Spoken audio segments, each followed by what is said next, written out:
À ce moment-là, Job était lui-même dans un très grand besoin, dans une grande détresse.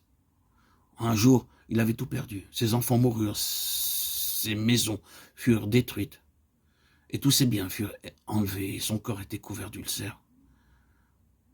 Même ses amis se tournèrent contre lui et l'accusèrent faussement.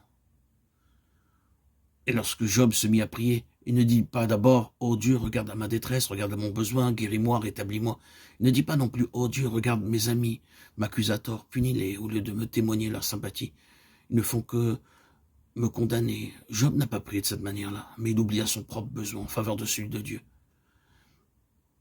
Il a prié pour ses amis et Dieu changea la captivité de Job après qu'il eut prié pour ses amis.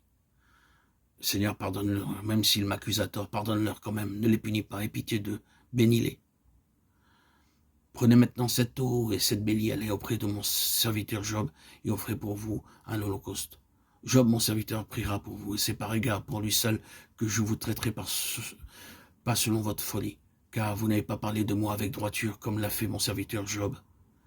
Eliphaz de Théman, Bildad et Chouach et Tsophar de Naama allèrent et firent comme l'Éternel leur avait dit. L'Éternel eut égard à la prière de Job. L'Éternel rétablit Job dans son premier état, quand Job eut prié pour ses amis.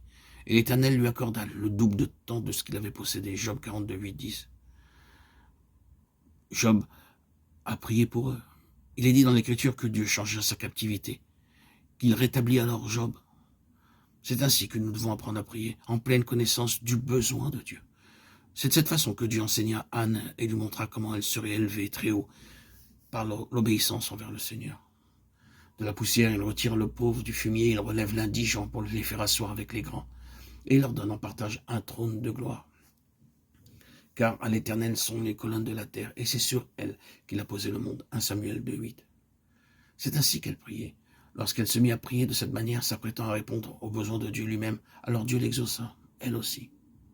Lorsque l'Éternel eut visité Anne, elle devint enceinte, et elle enfanta 3 fils et 2 filles. Et le jeune Samuel grandissait auprès de l'Éternel. 1 Samuel 2, 21. Au commencement, elle priait disant « Seigneur, aie pitié de moi, et donne-moi au moins un enfant. » Maintenant, Dieu lui a donné 3 fils et 2 filles, en plus de Samuel. En outre, Samuel est devenu une source de bénédiction pour tout le peuple et pour toutes les autres nations. Et cela parce que Anne avait répondu aux besoins de Dieu lui-même.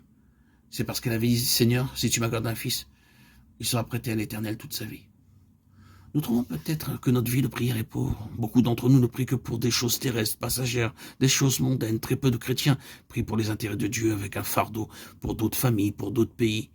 Nous devons prier en demandant à Dieu « Seigneur, montre-nous ton fardeau pour les Indes, pour le Japon, pour l'Afrique, pour l'Europe, pour ton désir, quel qu'il soit en ce qui nous concerne. » Ensuite, en tant que collaborateur avec Dieu,